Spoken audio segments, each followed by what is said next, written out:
Chosen one, listen carefully. They didn't just want you uninvited from one gathering. They wanted the whole town to look the other way when you walked in. Every shop on that main street, every name on that group chat, every seat at every table. They worked for weeks trying to get all of it turned against you at once. And for a stretch of time, it actually worked. Doors that used to open for you started closing a little slower, a little colder. People who used to wave from across the street suddenly found something very interesting on their phone. That was the plan. Cut you off from every corner of the place you call home until you had nowhere left to stand. But something they never planned for walked into that town last week, and in one single afternoon, the whole thing they built came apart in front of everyone who helped build it. You felt it before anyone said it out loud. The stares that lingered a second too long. The conversations that stopped when you walked past. The invitations that quietly disappeared off the calendar with no explanation attached. They didn't attack you directly. That would have been too easy to point back to them. Instead, they went around you, whispering into every ear in town, building a case against you one small lie at a time, hoping that if enough people agreed to look away, you would simply stop existing in the place you built your whole life around. That's not gossip, that's a campaign, and they ran it with the confidence of people who never once considered that someone bigger than them was still watching. Here's what they miscalculated. They thought a whole town moving in one direction meant nobody would ever move against them. But a place isn't just gossip and group chats. A place has people who remember who you actually are. People who watched you long before the lies started circulating. People whose word carries more weight in that town than every whisper combined. And when one of those people finally opened their mouth, the boycott they spent so long constructing didn't bend. It shattered in a single afternoon, and it shattered in front of the exact crowd they'd spent all that time convincing. Think about what it takes to organize an entire town against one person. It takes meetings, it takes messages, it takes dozens of small, quiet conversations happening behind your back while you go about your normal life, completely unaware of how much energy is being spent trying to erase you. That's not a small effort. That's not a passing mood. That's a plan with a start date, a strategy, and people assigned to specific parts of it. And every plan like that, no matter how carefully built, eventually runs into the one thing it can never fully control, which is a witness with real standing who refuses to look away. You've probably felt this exact shape of thing before, even if the details were different. The sudden quiet where noise used to be. The realization that people you trusted were part of something you weren't invited to understand. That feeling doesn't come from nowhere, and it doesn't come from you imagining things that aren't there. It comes from being present for the early tremors of a plan long before anyone confirms out loud that the ground was actually shifting underneath you. Before we go any further into exactly how this unfolded, hit that like button and subscribe to keep this message moving through the algorithm to the next chosen one who needs to hear it. Consider it your way of paying this moment back to the universe that orchestrated it. Now let's walk through what really happened behind those closed doors, because what's coming next is going to explain every strange look, every cancelled plan, and every closed door you've been living through. Number 1. The day they decided the town wasn't big enough for both of you. It didn't start with a shout, it started with a suggestion. One small comment dropped into the right ear at the right time, planted like a seed in soil that was already a little too willing to grow it. Someone said your name the wrong way in a conversation you weren't part of, and instead of anyone correcting it, everyone just nodded along. That's how these things always begin. Not with a declaration of war, but with permission quietly granted in a room you were never invited into. They didn't think of it as cruelty. They thought of it as cleanup. In their minds, you were the loose thread in a tapestry they wanted to control, the variable nobody could predict, the presence that made certain people feel smaller just by existing near you. So they told themselves a story where removing you wasn't an attack, it was simply tidying up. That's how people justify the ugliest campaigns.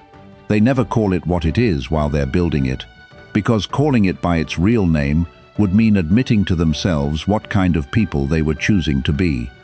What they underestimated was how long it takes to turn an entire town against one person quietly. It requires patience they didn't actually have. It requires discipline they couldn't maintain once their own excitement took over. Somewhere in the middle of planning your exile, they got sloppy, because cruelty always gets sloppy when it thinks nobody's counting. They started saying things a little too loudly in the wrong coffee shop. They started making calls a little too close to people who still liked you. They assumed silence meant agreement everywhere they went, and that assumption is exactly what's about to cost them everything. You, meanwhile, felt the temperature shift without understanding why. Maybe it showed up as a friend who suddenly stopped texting back. Maybe it showed up as a business that used to greet you by name and started greeting you like a stranger. You didn't imagine that. You weren't being paranoid. You were standing inside the opening chapter of a plan that was already further along than you realized, and the fact that you felt it before anyone confirmed it tells you something important. Your instincts were never broken. They were just early, reading a room that hadn't finished revealing itself to anyone else yet. And here's the part worth sitting with. A plan built on a single planted comment only works if nobody ever asks where that comment actually came from. For weeks, nobody did. Everyone was too busy repeating it to trace it back to its source. That gap, the space between a lie starting and a lie getting questioned, is exactly where they thought they were safest. It's also exactly where the whole thing was eventually going to unravel, because nothing stays untraceable forever in a town small enough for everyone to eventually compare notes. You don't need to reconstruct every conversation that happened without you to know it happened. You can see it in the outcome. A town doesn't turn cold on its own, gradually and uniformly, in the exact same week, using the exact same words, unless something is steering it. Weather changes gradually and unevenly. People don't shift like that all at once, in matching patterns, unless someone's hand is quietly on the thermostat. That's not paranoia talking. That's just paying attention to the shape of a pattern instead of getting lost in each individual moment of it. And once you notice the shape, you stop asking whether something is happening to you and start simply waiting for the moment it gets confirmed out loud, because by then, some part of you already knows. Number 2, the boycott they built behind closed doors. Let's be honest about what this actually was, because they'll never call it by its real name. This wasn't a disagreement. This wasn't people simply drifting apart the way relationships sometimes do. This was a coordinated effort, meetings that happened without you, messages that got forwarded with your name attached to a story that wasn't true, a slow and deliberate campaign to convince an entire town that keeping their distance from you was the smart move, the safe move, the popular move. They picked their targets carefully. Not everyone in town, just the ones with influence, the shop owners whose opinion carried weight, the organizers who ran the events everyone showed up to, the people whose approval other people borrowed before forming their own. Get those few, and the rest follow like dominoes. That's not an accident, that's strategy. And for a while, it worked exactly the way they hoped it would, spreading faster through that town than either you or anyone protecting you had any way of tracking in real time. Picture it like this. A single match doesn't burn down a town by itself. But hand that match to enough people standing close together, and one spark becomes 100 small fires nobody can trace back to the person who struck it first. That's what they were counting on. Plausible deniability spread across dozens of hands so that no single person ever had to own what they did to you. Everyone gets to say they were just going along with everyone else. and nobody has to be the one who admits they lit the match to begin with. But here's what a coordinated boycott always forgets to account for. Coordination leaves fingerprints. Meetings leave witnesses. Messages leave records. Every single person they pulled into their plan became someone who now knows exactly what happened and exactly who started it. They built a machine designed to erase you quietly, and in doing so, they built the exact evidence that was eventually going to expose them loudly. You don't have to chase down proof when the people plotting against you insist on writing it all down first, and they always do, because people convinced they'll never face consequences rarely bother covering their own tracks. Somewhere in that pile of messages and meetings was a version of the truth they never intended anyone outside their circle to see. And the longer their plan ran, the bigger that pile grew, until it stopped being a handful of whispers and became something closer to a paper trail with your name written all over it, waiting for the one person with enough reach to actually go looking. That's worth remembering anytime you feel like you're the only one who can see what's happening to you. You're not required to have the receipts yourself. You're not required to defend every accusation the second it lands, or track down proof on your own while you're already carrying the weight of being excluded. Sometimes the people working against you are so convinced of their own righteousness that they hand the receipts to whoever eventually asks for them, gift-wrapped and dated, without even realizing what they've done. Confidence makes people careless. The more certain they were that nobody would ever check, the less careful they were about what they left behind for someone to find. Number 3. The shops that turned their backs. This is the part that hurt the most, and there's no reason to pretend otherwise. It's one thing to lose a friend. It's another thing entirely to walk into a place you've supported for years and feel the air change the second you cross the threshold. Suddenly the greeting is shorter.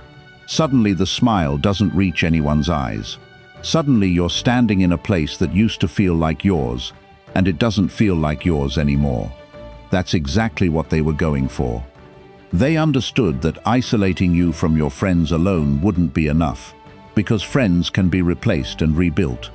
What they wanted was to make the entire town feel unfamiliar to you, to turn the streets you walked every day into a maze of closed doors, so that staying would start to feel harder than leaving. That's not a disagreement, that's an eviction, dressed up as public opinion, engineered so quietly that most of the people carrying it out never had to say a single cruel word to your face. Some of those shop owners didn't even know the whole story. They just heard enough second-hand gossip to feel like caution was the safer choice, and caution turned into distance, and distance turned into exclusion before anyone stopped to ask whether any of it was even true. That's the danger of a boycott built on whispers instead of facts. It spreads faster than the truth ever could, because outrage travels quicker than patience, and most people would rather stay comfortably uninformed than risk standing out by asking the one question nobody else was asking.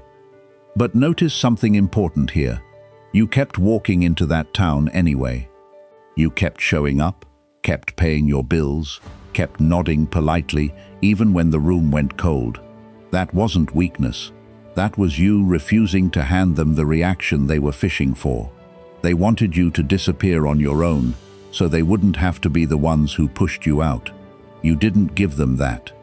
And that single refusal is exactly what gave the truth enough time to catch up to the lie, because a town can't fully erase someone who keeps showing up to be seen. There's a version of you that could have stopped going into town altogether, that could have let the cold shoulders win before anyone even got the chance to correct the story. You didn't choose that version. You chose to stay visible in a place that was actively trying to make you invisible, and that choice mattered more than you probably realized while you were living through it. There's a difference between a town that genuinely changes its mind about someone and a town that gets pressured into pretending it has. You lived through the second kind first, the manufactured kind. the kind built on borrowed opinions and second-hand nerves, instead of anything anyone actually witnessed themselves. What was coming, even though you couldn't see it yet, was about to be the first kind, the real kind, the kind that doesn't need constant managing because it's actually built on something true. That difference is the entire story, and you were about to feel it firsthand, one storefront at a time, without anyone having to explain it to you twice. Number 4. Why your calm confused the whole plan. Here's something they never accounted for when they mapped this whole thing out. Every boycott depends on the target reacting. It depends on you getting loud, getting messy, giving people a scene they can point to and say, "See, this is why we pulled away."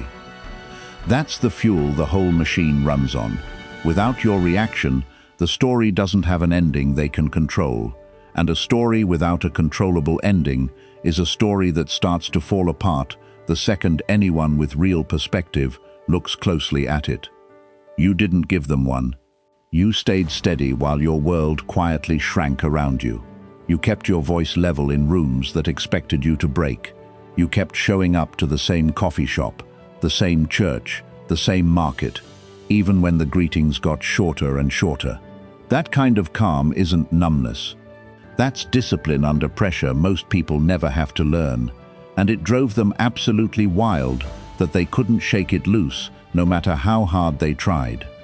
Think about what that does to a plan built entirely on your collapse. Every day you didn't collapse was a day their story lost credibility. Every week you stayed steady was a week their narrative had nothing new to feed on. Rumors need drama to survive. Silence starves them. And you, without even realizing the strategy of it, were quietly starving their entire campaign, one calm morning at a time, one polite hello at a time, one quiet grocery run at a time. They started whispering different things eventually, not about what you did, because there was nothing there, but about how strange it was that you weren't reacting the way they expected. That confusion is the first crack in any coordinated attack. When the target refuses to perform the breakdown everyone's waiting for, the people running the plan start turning on each other, wondering out loud if maybe they misjudged the whole situation. That wondering, chosen one, is exactly where the door for someone else to step in begins to open. Picture two people trying to push a heavy cart uphill together. As long as they're both pushing in the same direction, the cart keeps moving. But the moment one of them starts to doubt whether the direction is even right, the whole thing slows down, stalls, and eventually starts rolling backward on them. Your calm was the doubt they never expected to feel, and it started rolling their own plan back toward them long before the ally ever said a single word. That's the quiet cost cruelty always pays when it doesn't get the reaction it was banking on. It doesn't just fail to land the way they hoped. It starts to look foolish, standing there with nothing to point to except its own impatience, repeating the same tired story to people who are starting to notice you never once gave them a reason to believe it. Impatience is not a good look for people trying to convince a whole town they were right to be careful around you. And the longer you stayed calm, the more that impatience showed, until it became just as visible as anything they were ever trying to pin on you. Number 5. The stranger who started asking questions. Every plan like this has a weak point, and theirs was assuming nobody outside their circle would ever look closely. But someone did. Not a friend of yours in the traditional sense, not someone who owed you anything, just someone paying attention to the pattern instead of the noise. They noticed how sudden the shift was. They noticed how many people repeated the exact same phrases about you, word for word. The kind of repetition that only happens when a story got handed around instead of formed naturally. That's the tell that gives a coordinated campaign away every single time. Organic opinions sound different from person to person. Manufactured ones sound identical because they all trace back to the same original source. This person picked up on that immediately, and instead of just noting it and moving on, They started quietly asking around. Who said this first? Where did this story actually come from? Has anyone actually confirmed any of it themselves? Or is everyone just repeating what the last person told them? Picture the moment those questions started landing on the wrong ears. The people who built this plan were used to everyone simply accepting the version they handed out. They weren't ready for someone to ask for the source. They weren't ready for someone to say, "Wait, that doesn't add up," in a room full of people who had already agreed not to ask. One person asking the right question at the right time can unravel weeks of careful coordination, because lies depend on nobody checking the receipts. And this stranger was the first person in that whole town who actually decided to check. You didn't know any of this was happening yet. You were still living inside the coldness, still absorbing the closed doors, still wondering how much longer you could stand it. But somewhere in that same town, someone was quietly pulling a thread that was about to unravel the entire sweater they built to smother you in. One careful question at a time, moving closer every single day to the person who would finally be able to do something about it. Most people in that town never even noticed the stranger asking those questions. That's the whole point of how real accountability actually moves. It rarely announces itself with noise. It moves through a handful of careful conversations, one honest answer at a time, long before it ever becomes loud enough for the people it's aimed at to notice they should be worried. By the time your enemies realized someone was checking their story, the checking was already almost finished. Number 6. The moment the ally found out what was happening. This is where everything shifts, chosen one, so pay attention to how it unfolds. The person asking those questions eventually landed on someone who actually had the standing to do something about it. Not a bystander, not someone easily dismissed. Someone whose word in that town carries real weight. Someone people actually listen to when they walk into a room. Someone your enemies never accounted for, stepping into this story at all. When that person heard the full shape of what had been happening, they didn't react the way your enemies expected anyone to react. There was no outrage performance, no dramatic announcement, no rushing in half-informed. They did something far more dangerous to a plan built on rumors. They started verifying, quietly, carefully, talking to the people actually involved instead of the people repeating second-hand stories. Checking dates against dates. Checking who said what to whom and when. Building a timeline instead of just an opinion. That's the part your enemies never planned for, because they built their entire campaign assuming nobody powerful enough to matter would ever bother checking the facts. They counted on speed and volume, on getting enough people nodding along before anyone slowed down to ask real questions. They never counted on someone with real influence deciding to slow the whole thing down and look at it clearly, treating your reputation like something worth actually investigating instead of something safe to gossip about. Picture a storm building far out at sea, invisible from shore, gathering strength while everyone on land goes about their day assuming the weather will stay calm. That's what was happening while you were still absorbing cold shoulders and empty greetings.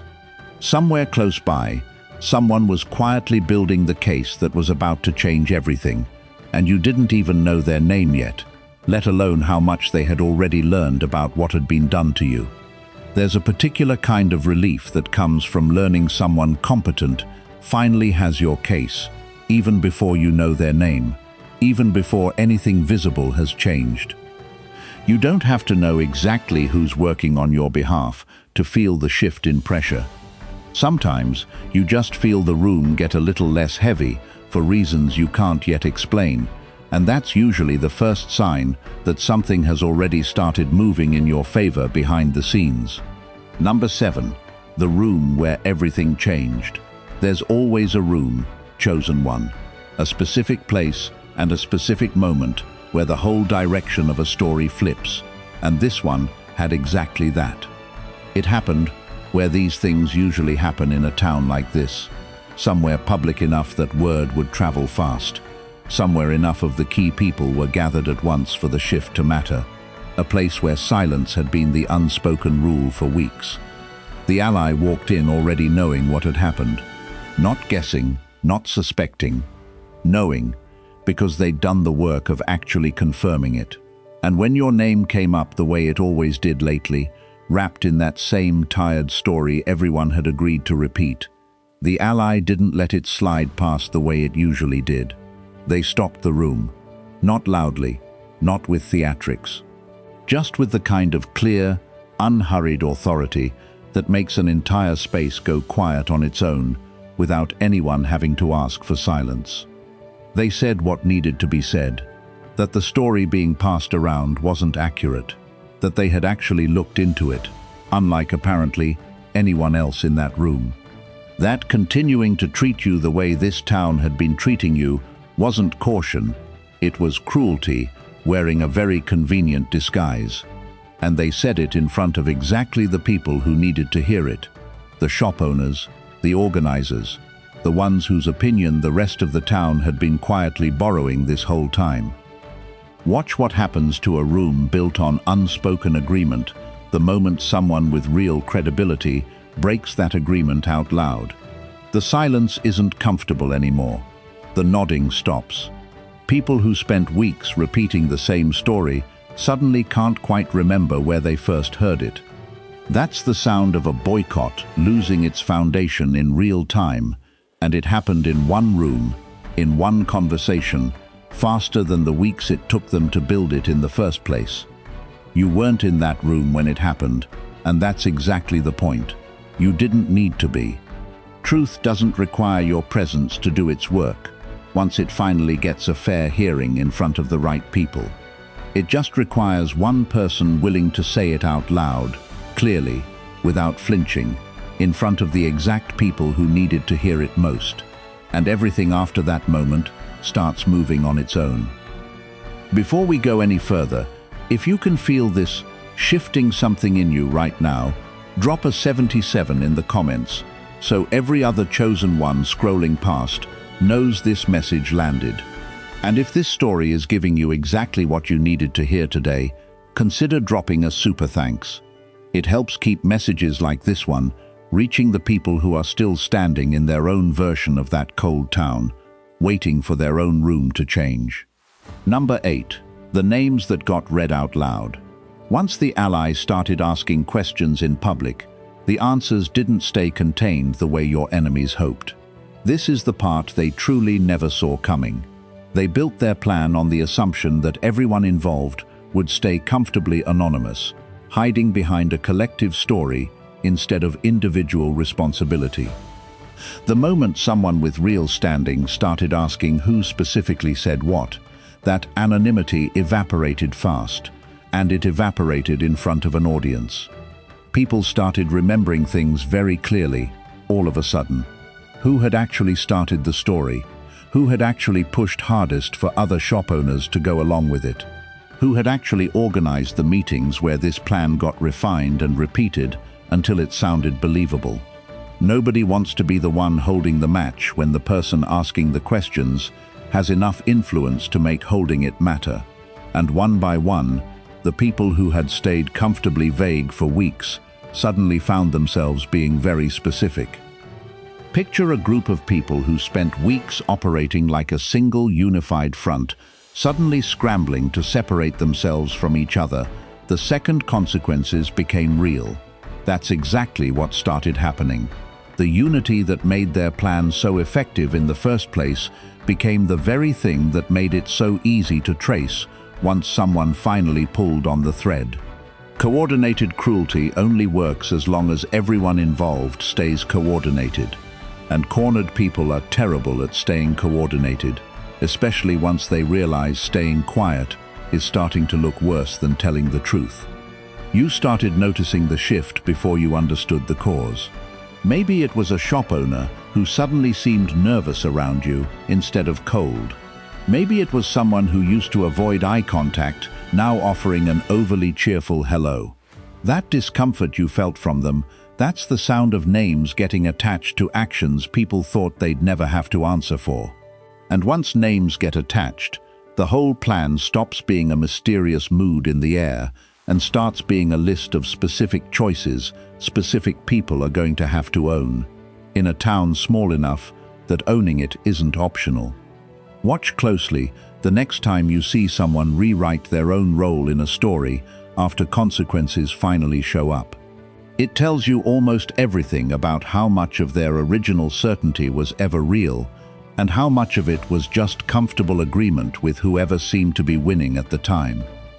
People who genuinely believe something rarely need to revise it the second it becomes risky to keep believing. Number 9. The businesses that came crawling back.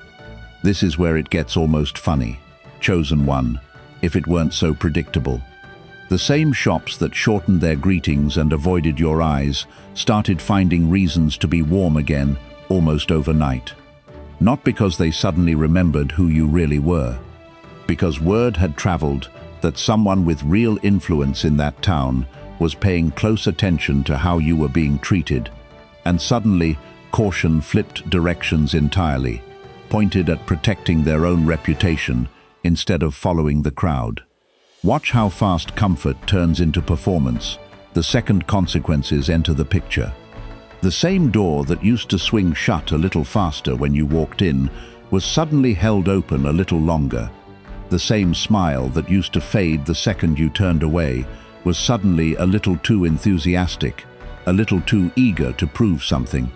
That's not warmth. That's damage control, and there's a very specific difference between the two. One you're allowed to notice without pretending not to. You're allowed to notice that difference. You're allowed to accept the coffee without pretending the last several weeks didn't happen. Grace doesn't mean forgetting. It means choosing not to let their discomfort become your problem to manage. Let them feel awkward about it. Let them figure out on their own how to rebuild something they were so willing to throw away the moment it felt socially convenient to do so. The real lesson here isn't about the shops at all. It's about what their sudden reversal reveals. If warmth can vanish that quickly under social pressure, it was never really warmth to begin with. It was convenience wearing a friendly face. And now that the convenience has flipped in your favor, you get to decide who earned their way back into your life honestly, and who's just relieved they're no longer standing on the wrong side of a story that finally has a witness with real weight behind it, watching how the town treats you from here forward. None of this means you have to hold a grudge against every storefront in that town for the rest of your life. It just means you get to walk back in with clear eyes instead of grateful ones, knowing exactly what their warmth is worth and exactly what it took to bring it back. Clarity isn't bitterness. It's just refusing to hand out amnesia to people who never asked you for forgiveness in the first place. Number 10. The apology tour that started too late. Once the room shifted, the apologies started rolling in, and almost none of them landed the way they were probably hoping. There's a very specific kind of apology that shows up only after consequences arrive, and it always sounds different from the kind that shows up out of genuine reflection. You can hear the difference immediately, even when the words sound similar on the surface. Some of them tried the soft version. I always believed in you, deep down. I never really thought the rumors were true. I just didn't want to get involved. Notice how that phrasing conveniently removes any responsibility while still trying to collect credit for loyalty they never actually showed. That's not an apology. That's an attempt to rewrite the last several weeks so they come out looking better than they behaved, quietly rewriting history now that history has become inconvenient for them. Others tried the louder version, showing up publicly supportive all at once, liking every post, commenting kind words in places everyone could see, hoping visibility would erase the memory of their silence when it actually mattered. Picture someone standing in a crowd while rocks are being thrown, doing nothing, and then rushing forward with a bandage the second someone powerful asks who's responsible for the bleeding. That's not support. That's damage control wearing a caring expression, timed perfectly to whoever happens to be watching. You don't owe any of them an instant reset. You're allowed to watch how they behave now that it's safe to be kind to you again, and measure that against how they behaved when it actually cost them something to stand beside you. The ones who stayed distant the whole time revealed exactly what their loyalty was worth. The ones who show up now, loudly, publicly, right after the consequences landed, are simply telling you they care more about their own reputation than they ever cared about yours, and that's worth remembering the next time they ask for your trust. An apology that only shows up once it's safe was never really about you in the first place. It was about them managing how the story ends for their own reputation, closing the loop before anyone else has a chance to ask them directly why they went along with it. You're allowed to accept it politely, while still remembering exactly when it arrived and exactly what made it finally possible, without pretending the timing doesn't tell you anything. Number 11. The ones who switched sides when it got safe. There's a specific kind of person in every version of this story, and this town had plenty of them. The ones who never actively spread the rumors, but never once stood up against them either. The ones who told you privately they thought it was unfair, while nodding along publicly so they wouldn't have to risk their own comfort. Silence dressed up as neutrality, when really it was just support for the easier side. Once the allies spoke up, those same people found their courage remarkably fast. Suddenly they had opinions. Suddenly they remembered exactly how wrong the whole situation was. Suddenly they were telling anyone who would listen that they'd suspected something wasn't right the entire time. Where was that suspicion 3 weeks ago when it actually would have meant something? Where was that courage when speaking up might have cost them a friendship instead of earning them one? Back when standing beside you was still a risk instead of a reward. Picture the shift like a tide finally going out after being held in by a wall for weeks. The moment the wall breaks, everyone rushes to be on the visible side of the water, forgetting that they spent the whole time comfortably dry on the other bank. That's not loyalty returning. That's convenience, recognizing which direction the wind is now blowing and adjusting accordingly. The same way it always does when the cost of staying quiet finally outweighs the cost of speaking up. You get to decide what to do with that information without turning it into permanent distrust of everyone around you. Not every quiet person was against you. Some genuinely didn't know what was happening until it was already resolved. But you're also allowed to notice, clearly and without guilt, which specific people chose comfort over you when it actually mattered, and let their late-arriving warmth earn its way back slowly instead of assuming the scoreboard resets automatically just because the story ended in your favor. Neutral was never actually neutral. It just felt safer to call it that at the time.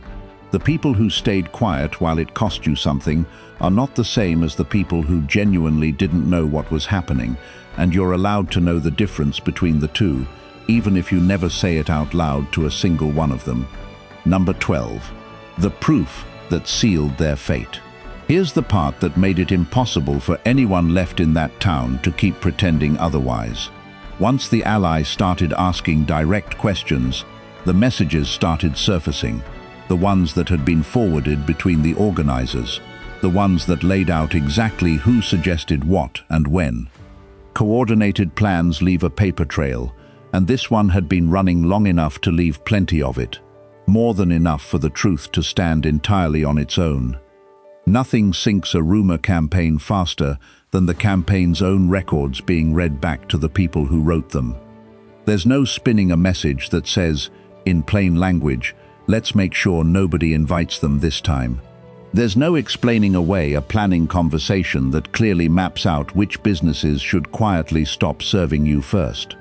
Once that kind of evidence exists in someone's hands, the whole story stops being a matter of he said, she said, and becomes simply a matter of fact, laid out clearly for anyone willing to look at it. Picture the exact moment those messages got laid out in front of people who had spent weeks insisting they were just going along with the general mood of the town. There's nowhere left to hide inside vague deniability once your own words are sitting right there, time-stamped, undeniable. That's the moment a boycott stops being a social trend and starts being something the people who built it have to actually answer for, in front of the very neighbors they spent weeks trying to turn against you. You didn't have to produce a single piece of that proof yourself. You didn't have to defend yourself in front of anyone. The truth simply arrived, carried by someone with the standing and the patience to actually gather it properly, and it did more work in one conversation than months of you trying to explain yourself ever could have. That's what happens when the universe hands your case to someone who actually knows how to build one, methodically, quietly, until there was nothing left for anyone to argue with. This is why plans like theirs so rarely survive contact with someone who actually knows how to look closely. The people who build them are counting on outrage fading before anyone bothers to check the facts. They are never counting on someone patient enough to gather the facts first and let the outrage follow naturally afterward, once there's finally something solid enough to be outraged about. Number 13. The town that chose you after all. Something interesting happens once the truth finally gets its moment in front of enough people at the same time. The same town that spent weeks agreeing to look the other way started remembering, loudly and publicly, all the reasons they actually respected you before any of this ever started. The years you showed up for other people. The times you helped without being asked. The version of you that existed long before a coordinated campaign tried to rewrite it into something unrecognizable. That's the part your enemies never accounted for. They assumed the town's memory was as short and as easily rewritten as their own version of events. But people remember real character longer than they remember manufactured outrage, especially once the manufacturing gets exposed for what it was. The genuine years you spent building trust in that town turned out to be worth more than the weeks they spent trying to burn it down, and no rumor, however loud, was ever going to outweigh that permanently. Picture a scale finally balancing after weeks of being tipped by artificial weight on one side. Once that artificial weight got removed, the natural balance simply reasserted itself, because it was always the true weight to begin with.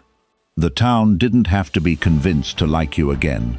They just had to be shown clearly what had actually been happening, and the affection that was already there under the surface came right back up, faster than anyone plotting against you ever expected it could. You get to watch that shift happen without needing to chase it, without needing to campaign for your own redemption the way they campaigned for your removal. That's the difference between truth and manipulation. Truth doesn't need a strategy meeting.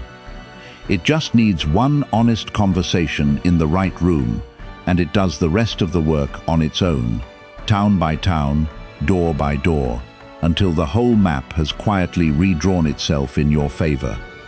A town's memory is longer than any rumor mill ever wants to admit. It just needs the right nudge to remember out loud what it already knew quietly the whole time, tucked underneath the noise. And that nudge, once it finally arrives, tends to move through a small town faster than the original lie ever did. Because true things always travel lighter than the stories built to hide them. Number 15. What happens to a plan once everyone stops believing in it? There's a very particular moment in every failed campaign like this one. A moment nobody marks on a calendar, but everyone who was involved feels happen at the exact same time. It's the moment the people who built the whole thing look around and realize the story they spent weeks constructing no longer has anywhere left to live. Not in the shops, not in the group chats, not in the conversations that used to carry it forward without anyone questioning it. That's a strange kind of collapse to sit inside of, and it belongs entirely to them now, not to you. They spent so much energy making sure the story about you had somewhere to go every single day, a new shop to reach, a new person to convince, a new meeting to plan. And then, almost overnight, none of that energy had anywhere left to land. The story simply stopped being useful to repeat, because repeating it now cost more than it ever earned them. Picture a fire that's been carefully fed for weeks, suddenly running out of anything left to burn. It doesn't go out with a dramatic final blaze. It just quietly shrinks, log by log, until there's nothing left but smoke and the faint smell of what used to be a much bigger flame. That's what happened to their plan the moment the ally spoke, the moment the messages surfaced, the moment the town remembered who you actually were. It didn't collapse because you fought it directly. It collapsed because it ran out of fuel the second the truth got introduced into the room. The organizers of that whole effort are left now with something far more uncomfortable than losing an argument. They're left with a town that watched them lose it in public, a town that remembers exactly how confident they were right up until the moment they weren't. That's not a story that fades quickly in a place small enough for everyone to know everyone else's business. It's the kind of story that follows people quietly for a long time, whispered in exactly the way they once whispered about you. You don't need to spend a single minute imagining what that feels like for them. That's their weight to carry now, not yours. What matters for you is simpler than any of it. The plan failed. The town corrected itself. And you're still standing exactly where you always stood, in the place you call home, having never once had to become someone else to survive what they tried to build against you. So here's where we land, chosen one. What happened in that town wasn't luck, and it wasn't some accident of timing. It was the natural result of staying steady long enough for the truth to catch up, and having the kind of character that made someone with real influence willing to stand in a room and say your name with respect instead of doubt. They built an entire campaign on the bet that nobody who mattered would ever look closely. They lost that bet the moment someone finally did, and they lost it in front of the exact audience they spent weeks trying to control. You don't have to carry the weight of what that town did to you for one more day. You watched it collapse under its own weight, the same way these things always do when they're built on something as flimsy as convenience and gossip, instead of something as solid as who you actually are. Let this be the reminder you needed today, that staying grounded when everything around you is shaking is never wasted effort, even when it feels like it in the moment, even when the doors keep closing and nobody's told you yet that they're about to open again. Wherever you are right now, whatever version of that town you're currently standing in, hold on to the same thing that got you through this one. Not bitterness, not a plan for getting even, just the quiet, steady knowledge of who you actually are underneath whatever story someone else is currently trying to tell about you. That knowledge doesn't need defending every single day. It just needs to survive long enough for the right room, the right conversation, and the right person to finally catch up to it. And they always do. If this message found you exactly when you needed it, drop that 77 in the comments one more time, so the next chosen one scrolling through knows this is real. Hit like, hit subscribe, and share this with someone who's standing in their own version of that cold town right now, wondering if anyone's ever going to speak up for them. Thanks for watching. We'll see you in the next video. Until then, take care and goodbye. Number 14. The verdict the whole town heard. Every story like this eventually reaches its final moment, and this one reached it in the most public way possible. Not a quiet resolution whispered between a few people, but an unmistakable, unavoidable shift that the entire town witnessed happen in real time. The ally who stepped in didn't just correct a rumor. They delivered something closer to a verdict, and everyone standing there understood exactly what had just been decided, in a way nobody could quietly walk back later. You were never the problem. That's the sentence that mattered most, spoken plainly, in front of the very people who had spent weeks pretending otherwise. And once a sentence like that gets spoken by someone the whole town actually respects, it doesn't need repeating.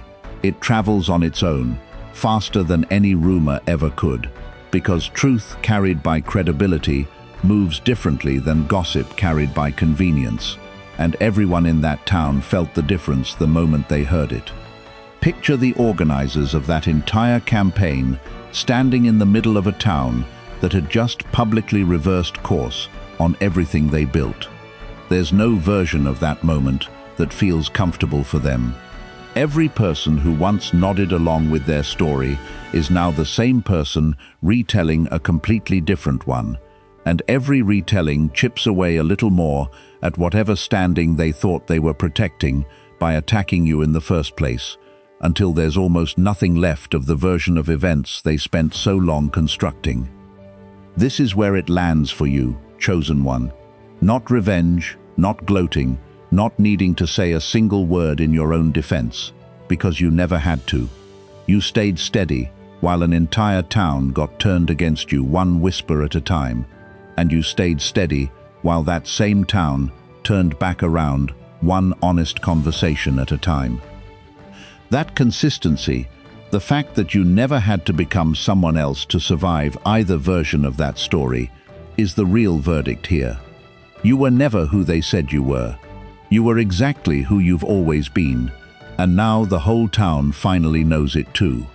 There's no dramatic ending required after a verdict like that. No confrontation you have to stage, no scene you have to orchestrate, nothing left for you to manage or explain. The town simply keeps living, differently now, with the truth sitting where the rumor used to sit, quiet and settled, and you get to keep living too, exactly as you always were, in the same streets that once tried so hard to push you out of them,